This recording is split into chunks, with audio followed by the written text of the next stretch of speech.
Hi friends, என்னோட பேர் ராதா செந்தில்குமார். நான் வீட்டில் இருக்க திங்ஸ் வச்சு எப்படி இன்ட்ரெஸ்டிங்கான ஆக்டிவிட்டீஸை க்ரியேட் பண்ணுறது, அந்த ஆக்டிவிட்டீஸை வச்சு எப்படி அவங்கள என்கேஜ் பண்ணி டீச் பண்ணுறதுங்கிறத பற்றியான வீடியோஸ் தான் நான் போட போகிறேன். ஸோ வாங்க இன்றைக்கி நம்ம வீடியோவில் என்ன இருக்குன்றதை பார்க்கலாம். ஹலோ ஃப்ரெண்ட்ஸ், இன்றைக்கி நம்ம பார்க்க போகிற டாபிக் என்னன்னு பார்த்தீங்கன்னா, ஒரு டிஐஒய் மெட்டீரியல் எடுத்துகிட்டு வந்திருக்கேன். உயிர்மை எழுத்துக்கள் குழந்தைங்களுக்கு ஈஸியாக சொல்லிக் கொடுக்கறதுக்கு பழகிறதுக்காக இந்த மெட்டீரியல் பண்ணியிருக்கேன். ஸோ இந்த மெட்டீரியல் வச்சு தான் நான் என் பொண்ணுக்கு சொல்லிக் கொடுத்தேன்.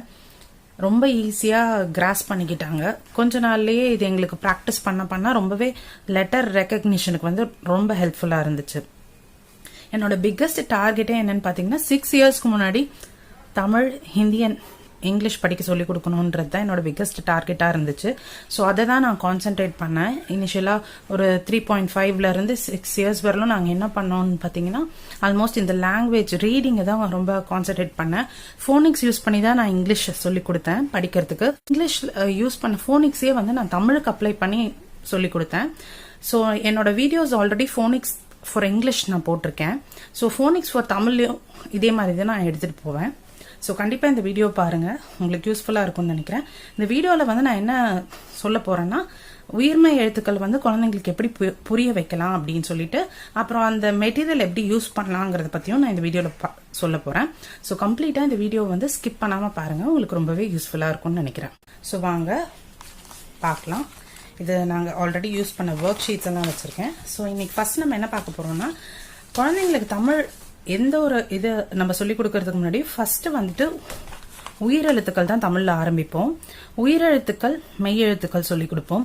உயிரெழுத்துக்களும் மெய்யெழுத்துக்களும் சேர்ந்தது தான் உயிர்மெய் எழுத்துக்கள்ங்கிறத குழந்தைங்களுக்கு நம்ம பதிய வைக்கணும். ஸோ ஃபோனிக்ஸ்ல எப்படி நம்ம இங்கிலீஷ்ல லெட்டர் சவுண்ட்ஸ் வச்சு நம்ம சொல்லி கொடுத்தோம் இல்லையா, அதே கான்செப்டை தான் தமிழ்லையும் நம்ம லெட்டர் சவுண்ட்ஸ் தான் நம்ம குழந்தைங்களுக்கு நல்லா பதிய வைக்கணும். இது அப்படி சொல்லி தரோம் இல்லைங்களா, அதோட ஒலிய சவுண்டை தான் நம்ம சொல்லி கொடுக்கணும். சவுண்டை வச்சு சொல்லி கொடுத்தோம் அப்படின்னா அவங்க நல்லாவே புரிஞ்சுக்குவாங்க. இந்த லெட்டர் இந்த சவுண்டை தான் ரெப்ரசென்ட் பண்ணுதுங்கிறத குழந்தைங்களுக்கு நல்லா பதிய வைக்கணும். மெயின் ஸ்டெப் அதுதான். ஸோ நீங்க நம்ம ஆல்ரெடி நம்ம தமிழ்ல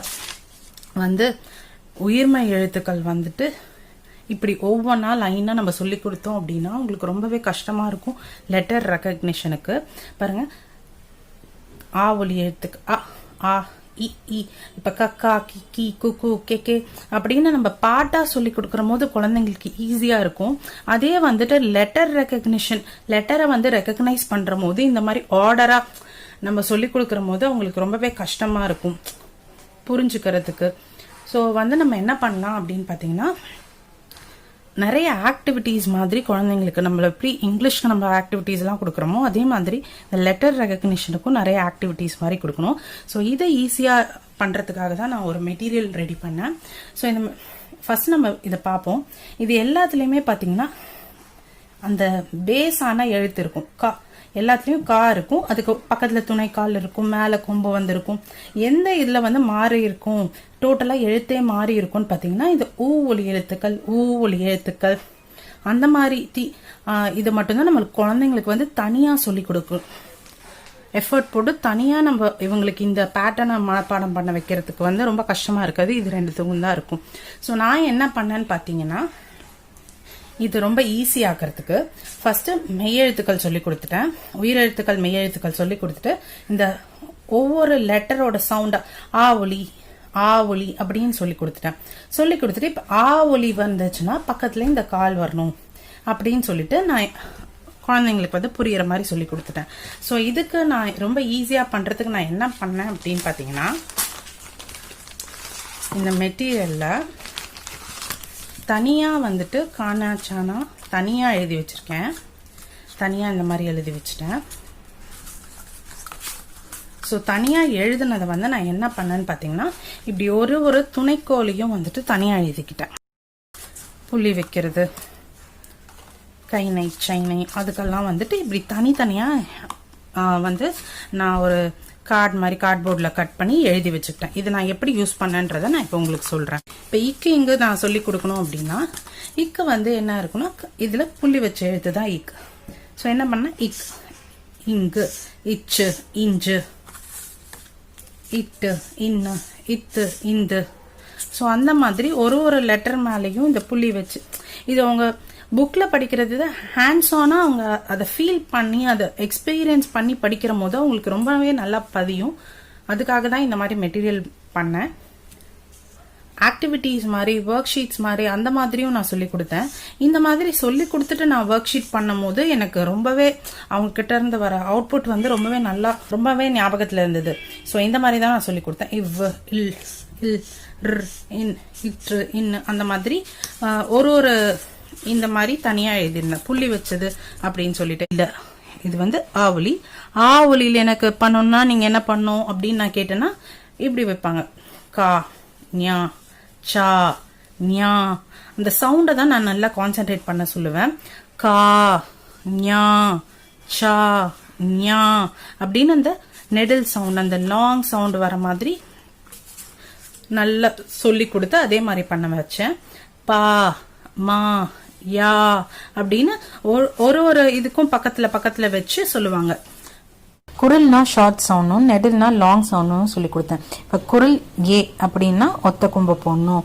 நெடில் ஏ நெடில்னா ஏ லாங் சவுண்ட் வருது இல்லைங்களா, அதுக்கு வந்து ரெட்டை கும்பு போடணும். அந்த மாதிரி சொல்லி கொடுத்தேன். உடனே என்ன பண்ணணும்னா இப்படி வச்சுட்டு கே நே சே நே ஏ சவுண்ட் ஒன்று சவுண்டை கான்சென்ட்ரேட் பண்ண வைக்கணும் நம்ம குழந்தைங்கள. ஸோ இது மாதிரி வச்சு ஒரு எழுத்தையா சொல்லிட்டு இருந்தாங்க பாருங்க. இப்படி சொல்ற போது அவங்களுக்கு நல்லாவே பதிஞ்சிச்சு. இதே மாதிரி தான் நான் வந்துட்டு இதை வந்து ஏ ஒலி அப்படின்னு சொன்னா இது வைப்பாங்க. ஐ ஒலின்னு சொன்னா கை நை சை நை அந்த மாதிரி வச்சு ஒரு இதா பண்ணியிருந்தாங்க. இப்போ நான் இதே மாதிரி என்ன பண்ணேன்னு பார்த்தீங்கன்னா கோனோ சோனோ சொல்லி கொடுக்கறதுக்கும் என்ன பண்ணேன்னா இது தனித்தனியாக எழுதியிருக்கேன் இல்லைங்களா, இதை வந்து இப்படி சைடில் வச்ச மாதிரி ஓ சவுண்டில் கோ ஞோ சோ ஞோ அப்படி இந்த மாதிரி சைடில் வச்சு பண்ண சொல்லி கொடுத்தேன்.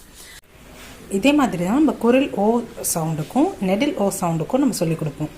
கோ ஞோ சோ நியூ எல்லாமே வந்துட்டு சவுண்டை வந்து தான் கான்சென்ட்ரேட் பண்ணேன். சவுண்ட் அந்த சவுண்ட் வந்துச்சுன்னா இந்த எழுத்துக்கு பக்கத்துல இந்த ரெண்டு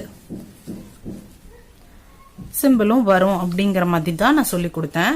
இந்த ஒளி வச்சு சொல்ற போது இது நல்லா மனசுல வந்து ரெகக்னைஸ் ஆயிடுச்சு. இது அவங்க பண்ணும் போது இப்படி இருந்தா வந்து ஏ ஒளி, இப்படி இருந்தா ஓ ஒலி அந்த மாதிரி உங்களுக்கு நல்லாவே பதிஞ்சிருச்சு. ஸோ இதே மாதிரி தான் வந்துட்டு இப்போ கவுனோ சவுனோக்கு வேணா இதே மாதிரி நான் எழுதியிருந்தேன், அது நான் மிஸ் பண்ணிட்டேன். கவுனோ சவுனோவுக்கு இதே மாதிரி லா மாதிரி எழுதிட்டு கவ் நவ் சவ் நவ் அந்த மாதிரி சொல்லி கொடுத்தேன்.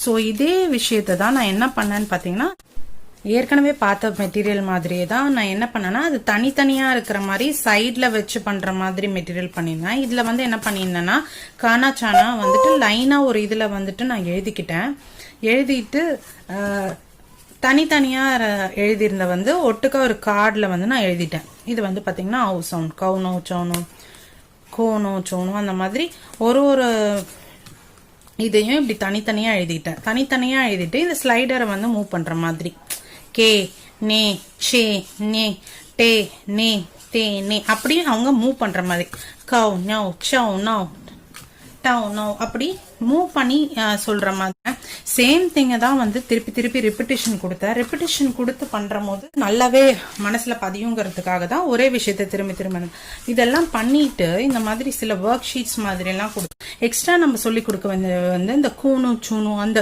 ஊ ஒலி எழுத்துக்கள் ஈ ஒலி ஈ அந்த ஒலி எழுத்துக்களுக்கு வந்து இந்த மாதிரி தனித்தனியா ஒர்க் ஷீட் மாதிரி ஒரு இதுக்கும் பண்ணியிருந்தேன்.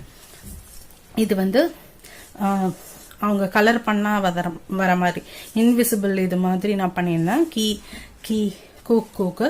ஸோ இந்த மாதிரி மெட்டீரியல் வச்சு பண்ண வச்சுட்டு மறுபடியும் குழந்தைங்களுக்கு வந்து நான் என்ன பண்ணேன்னா இந்த மாதிரி ஒர்க் ஷீட்ஸ் மாதிரி இது பண்ணிட்டு புக்ஸும் யூஸ் பண்ணும். அந்த நம்ம படிக்கிற சவுண்டை வந்துட்டு புக்லேயும் காமிச்சேன். இப்போ ஆவொலி ஈ ஒலி அந்த மாதிரி சொல்லிட்டு காக்கா கிக்கி குக்கு குக் கேக்கே அந்த மாதிரி சாங்காவும் சொல்லி கொடுத்தேன். இந்த மாதிரி சாங்காவும் சொல்லி கொடுத்தனால அவங்களுக்கு அந்த சீக்வன்ஸ் ஞாபகம் வந்துச்சு. சீக்வன்ஸோட இப்போ இது வந்து லெட்டர் ரெகக்னிஷனும் ஸோ நம்மளுக்கு டியூவல் யூஸா இருக்கும். ஸோ நீங்களும் இந்த மாதிரி ட்ரை பண்ணி பாருங்கள். இதெல்லாமே வந்துட்டு ரொம்ப தெளிவாக சொல்லி கொடுத்தனால மறக்கவே இல்லை, ரெக்கக்னைஸ் பண்ணுறதுக்கு ஈஸியாக இருந்துச்சு. ஸோ அப்புறம் என்ன பண்ணான்னு பார்த்தீங்கன்னா, இந்த மாதிரி இருக்கிற ஒரு வேர்ட்ஸில் இருக்கிற இது எல்லாத்தையும் ஐடென்டிஃபை பண்ண மாதிரியெல்லாம், இப்போ நான் ஏ ஒலி எழுத்துக்கு கா வந்து ஏ சவுண்டில் அப்படின்னு நான் சொல்லிட்டேன் அப்படின்னா, எந்த வேர்டில் வந்துட்டு கா வந்து ஏ சவுண்டில் இருக்கு, கே, அந்த மாதிரி அவங்க கண்டுபிடிச்சி சொன்னாங்க. ஸோ இந்த மாதிரி ஐடென்டிஃபிகேஷன் புக்ஸ்லேயும் பண்ணோம், புக்ஸை வச்சும் படித்தோம், ஒர்க் ஷீட் மாதிரியும் பண்ணோம், மெட்டீரியல் வச்சும் பண்ணனால நல்லாவே அவங்களுக்கு மெமரைஸ் ஆயிடுச்சு. ஸோ நீங்களும் இந்த மாதிரி ட்ரை பண்ணி பாருங்க. தமிழ் வந்து ஸ்டெப் பை ஸ்டெப்பாக நான் எப்படி எடுத்துகிட்டு போனேங்கிறத அடுத்தடுத்த வீடியோஸில் போகிறேன், கண்டிப்பாக பாருங்கள். இந்த வீடியோ வந்து உங்களுக்கு ரொம்பவே யூஸ்ஃபுல்லாக இருக்கும்னு நினைக்கிறேன். இந்த வீடியோ உங்களுக்கு பிடிச்சிருந்துச்சுன்னா கண்டிப்பாக கமெண்ட் பண்ணுங்கள், லைக் பண்ணுங்கள். ஸோ இதே மாதிரி எந்த டாபிக் வந்து உங்களுக்கு நான் எக்ஸ்பிளைன் பண்ணணும்னு நீங்கள் நினச்சிக்கிறீங்களோ அதை வந்து கமெண்ட்டில் போஸ்ட் பண்ணுங்கள். ஸோ அது எங்களுக்கு ரொம்பவே யூஸ்ஃபுல்லாக இருக்கும். ஸோ தேங்க்யூ ஃபார் வாட்சிங்.